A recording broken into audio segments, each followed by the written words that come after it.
Rookie season is coming up in Dynasty, and rookie picks are going to start becoming hotter and hotter commodities as people get rookie fever and they want to draft those rookies. But if there's one thing I've learned over the years playing Dynasty, it's that sometimes we can turn these rookie picks into actual good players, which I think is a great strategy, especially here in 2026. So I'm going to go through every single rookie pick in the first round, picks 1 through the 12th, and tell you exactly which players I'd be willing to trade these picks to go get. And now I've already done like a buy low and a sell high video, and on those videos I get comments like, oh, there's no way you could trade this guy for X pick, or there's no way X pick could get you this player. Well, look, everybody values players and picks differently. That's what makes Dynasty football so great. But I'm using a site, Fantasy Calc. They look at millions and millions of real Dynasty leagues on Sleeper, and they have analyzed trades that are made with picks for players, and they come up with an algorithm to value these players. So you can disagree all you want, but this is how Fantasy Calc has the players valued versus first round picks.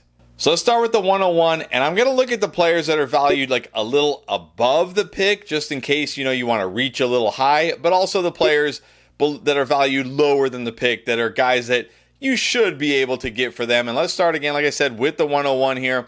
If you got the 101, it's probably going to be Jeremiah Love this year. But if you want to trade it, here are the players you should be targeting. So we look at it here, how Fantasy Calc has them ranked. I would absolutely trade the 101 for Joe Burrow. Again, assuming a Superflex league, which is what I'm looking at here. I would trade the 101 for Amon-Ra St. Brown and CeeDee Lamb. I mean, just give me known studs. This is one of the best things you can do in Dynasty, is trade a rookie pick for a known stud. I mean, look at Ashton Jeanty last year. If you had traded the 101 for a known stud like one of these guys, you're feeling pretty good right now. I'll say Justin Jefferson. This is when I'm on the fence here. Like, he should be a no-doubt stud, but man, we saw with J.J. McCarthy last year, a big step back. It's probably going to be J.J. McCarthy again, so this is what I'm going to say. Like, I'm on the fence here. I almost want to keep the 101, but I wouldn't hate it if you wanted to trade for Jefferson. I would definitely go out and get Brock Bowers if I could for the 101. I would definitely get Achane. I would definitely get Caleb Williams in Dynasty. And now we have last year's 101, Ashton Jeanty. Again, on the fence here. Like, I might just take Jeremiah Love. It's kind of like what could be versus what we saw. Like, Ashton Jeanty still has a ton of potential, but he's also going to be stuck in this Raiders offense. And sure, they might draft Mendoza, but if they don't beef up that offensive line, he could continue to struggle again. So I might just take Love here, depending on, again, we don't know where Love is going to play yet, of course. Drake London, I would absolutely trade the 101 for Drake London. This is crazy. This guy's not even 25 years old. And again, in Superflex, I would trade the 101 for any of these 4 quarterbacks. Mahomes coming off ACL, not worried about it. And Justin Herbert, look, he struggled the second half of the season, but he's going to have Mike McDaniel as his OC next year. I want Justin Herbert. All right, now let's look at pick 102, which is probably going to be Mendoza in Superflex League. So, a very valuable QB help for your Superflex leagues. But again, if we fast forward to last year, Cam Ward hasn't really helped you too much in Dynasty yet. But, the career is still young here. But let's look at what we could get for the 102. I mean, JT, yeah, just give me a proven stud running back, for an unproven QB who could come in and be a bust. Like, there's just no, especially at QBs, like, the bust rate is so high at QB. I would just take JT. I would also just take Omarion Hampton. I know it wasn't a great rookie year, battle with injuries, but he's got Mike McDaniel as his OC now. Like I said, you got to feel great about him. And I would definitely take Bo Nix over Mendoza here. McMillan as well. Again, a young, potentially stud wide receiver versus the risk of the QB. T-Law with Liam Cohen, absolutely. Give me T-Law. Definitely give me James Cook. Another stud running back here, in a great offense. Still young, even by running back standards. Brock Purdy, I would absolutely take Brock Purdy over Mendoza. Nico Collins is where it's going to get close for me. I think this comes down to team need. Like, if you need quarterback help, then yeah, go get Mendoza at the 102. Otherwise, get Nico. But this one's close for me. I don't feel like if I got this trade offer, I would definitely come down to team context here. Travion Henderson, again, I think this one also comes down to team context. I know a lot of people already ranking this guy really high, but I don't think Ramondre Stevenson is going away. This guy's been playing great, in the playoffs here down the stretch. So I think this one again comes down to what your team needs. George Pickens, I am going to take George Pickens over Mendoza, assuming he re-signs with the Cowboys. Stud wide receiver, not even 25 years old yet. Give me Pickens. All right, now let's move on to the number 3, number 4 picks. They're being valued kind of similarly together, so I'm going to lump them together. We don't really know who is going to go in this range just yet. We're probably looking at like a high-end wide receiver, a high-end running back, guys like that. So let's look at the players that are being valued similarly to these picks. Garrett Wilson, this is going to come down to who the Jets get at QB this year. If they go out and like trade for, Kyler Murray or Tua or something, I might feel okay about Garrett Wilson here. I might do it, but man, if we're rolling into next season and this looks like another dumpster fire, I don't know. I might just gamble on the 103, the 104 here. Tyler Warren, I would definitely take Tyler Warren over whoever you get at the 103, 104. CMC, no chance here. I already talked about this guy being a sell high.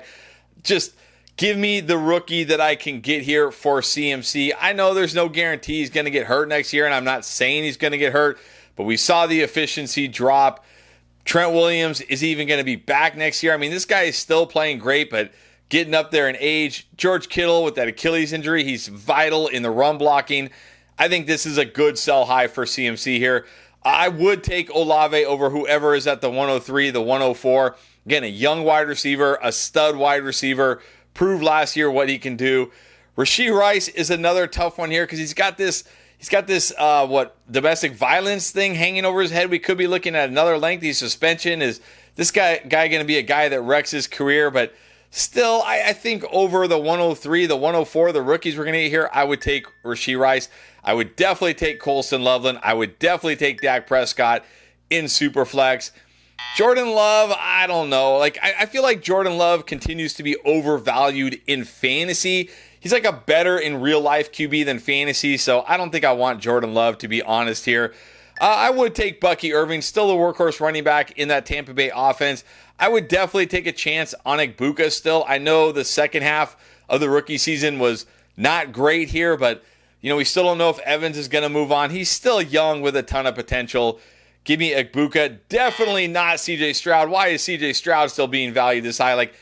It wouldn't surprise me if CJ Stroud is not even the starting quarterback, by the second half of next season, not taking the risk here. And then I would absolutely take the risk on Breece Hall, hoping he lands in a better spot. Obviously, if it's post-free agency, post-NFL draft, we'll know better about his value. But right now, I would take that chance to hope that he lands in a better spot in free agency. All right, moving on to picks 105, 106. Again, valued very similarly here. I think, again, we're going to be looking at some rookie running backs, rookie wide receivers. Not sure exactly yet who it's going to be, but I don't think we're going to see any quarterbacks this high.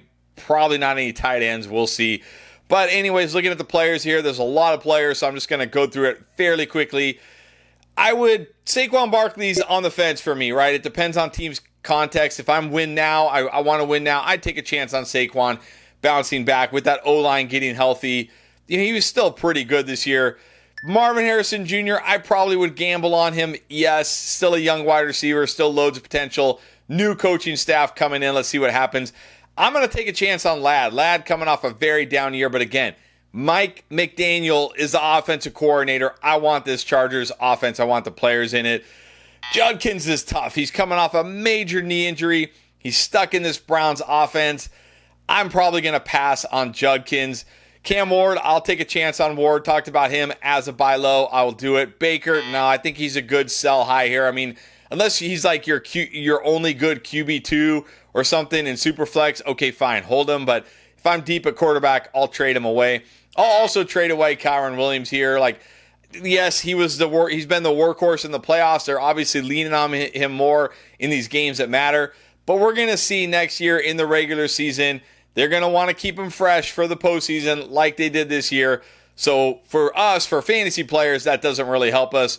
Rome Odunze, I would still gamble on Rome Odunze here. Again, these are gambles, right? The rookies are gambles too. Let's gamble on a very good player like Odunze.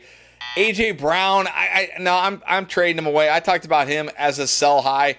This guy's just been overrated in fantasy for so many years. I would just trade him away. BTJ is very, very close here. Come on, what BTJ are we going to see? Year one or year two? probably somewhere in between. So I would probably gamble on BTJ. I would definitely take Chase Brown over these rookies. He was great the second half last year with a healthy Joe Burrow. This offense is fantastic. Jared Goff, another one. Like if I'm deep at quarterback, I would trade him away and take a chance at running back here.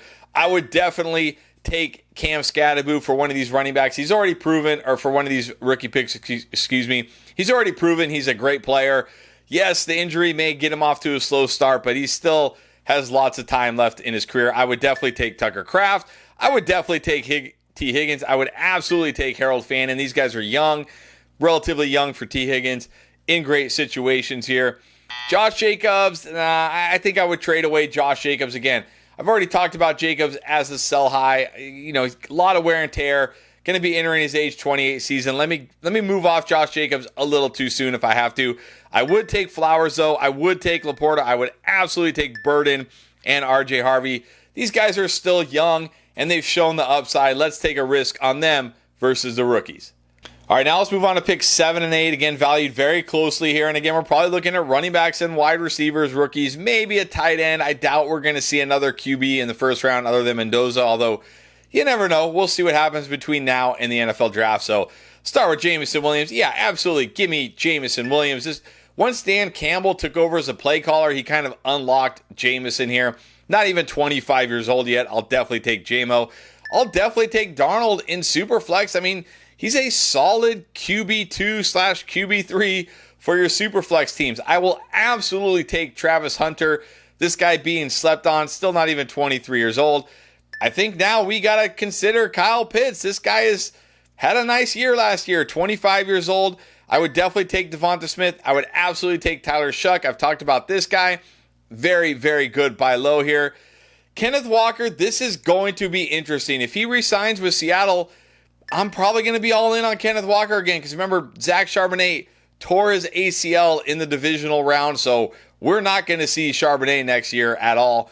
So I think I would gamble on Kenneth Walker here. Bryce Young, no, there's just not enough upside here for Bryce Young for me, even in Superflex. Waddle, again, I'm on the fence here. Like, if you're a rebuilding team, I'm fine trading, keeping the picks here, but if you're a contender, maybe Waddle. This one's very on the fence. It's really going to depend on who the Dolphins bring in. I did not like the head coach hire, right? A defensive-minded head coach, but, we'll see here. I don't know. This is probably a spot, honestly, the more I think about it, I probably just keep my picks. Javonte Williams, another very tough one for me. I know he had a great year last year, not even 26 years old in this Cowboys offense. This one, again, I'm on the fence. I'm going to say if you're a contender, I'd probably keep Javonte. If I'm a rebuilder, I would take the picks. McCarthy, no, I'm not doing it. This guy looked terrible last year. I don't care that he's young. I don't care it's Superflex. No, thank you. Stafford, oh man, this guy's going to be 39 next year. I know he was great this year, but I don't know. I might just go ahead and get younger here and not worry about it with Stafford unless I absolutely need him in Superflex. Travis Etienne, another one. This is a close call here. This guy's 27 years old. We've seen him be good. We've seen him be bad. He's in this Liam Cohen offense, though, so I probably keep him. Unless I'm in full-blown rebuild mode, then I would probably keep the picks. But if I'm in any way contending, I'll take Etienne. And then finally, going to round out the video with picks 9 through 12. Again, these picks are all being valued pretty similarly here. And again, we may see a QB here. We may see a tight end, running backs, wide receivers. But, we're getting to the point of the rookie draft where you're not feeling great about these players necessarily. So let's look at what we got here. Derrick Henry, Kyler Murray. Yeah, give me both these guys. I know Derrick Henry is going to be his age 32 season. It doesn't matter. This guy had over 1,500 rushing yards last year. Give me Derrick Henry. And I know Kyler hasn't lived up to expectations, but come on. In Superflex, he's better than guys like Bryce Young and guys like that. So we'll see where he ends up being this year, but still not even 29 years old. I'll take those guys. Daniel Jones, this is tough because he's coming off the Achilles. When are we going to see him? But he's in the Colts offense. He looked pretty good last year. I don't know. If I'm deep at quarterback, I probably keep the picks here. Oronde Gadsden, George Kittle. Again, this is tough. Oronde Gadsden, I'll go ahead. I'll gamble on Gadsden probably here. Kittle coming off Achilles injury. Man, this is tough. I would probably just trade Kittle away, as tough as it would be. Michael Penix in Superflex, sure. I'll take him if I need a QB. I'm taking Ricky Pearsall. I'm going to I'm going to fall for the Ricky Pearsall trap again next year if it ends up being a trap. I'll also take a chance on Addison here. He's still young. He still has potential, long-term potential. DK Metcalf, this is another guy. This guy is more overrated in fantasy than AJ Brown. This guy is terrible. He's just barely startable most years, and still he's living off name value, over 28 years old. Who knows who the quarterback's going to be here? No, thank you. Swift, this comes down to if I'm a contender or not. If I'm a contender, I'll take Swift. I mean, he was great this year. That Bears run game was really good. But if I'm rebuilding, I'll take the picks. Adams, I know he was very good in this Rams offense. Maybe he'll be good in the Rams offense again next year, but man, he's getting so up there in age. I'll get out too early if it's too early. Give me the picks here. Kincaid, I don't know. I think that ship has sailed. No, thank you. Ferguson, though, I am okay with. Ferguson has shown he's fine in this Cowboys offense. If I need a tight end, sure. Courtland Sutton, very, very, very close to me here. If I'm a contender, sure, but if I'm a rebuilder, no, thank you. And then finally, Shedeur Sanders. I don't know. I mean, look, if you're desperate in Superflex and you have the 1.12, maybe, but that would be about it. All right, there you go. Those are the players I would be willing to trade my first round picks for in Dynasty in 2026. But regardless if you're going to trade them or keep them, you know what you need to do. Watch all the amazing videos we have for you to help you dominate your Dynasty drafts, your startup drafts, win your leagues if you're already in those leagues. You can find it all in our playlist right here.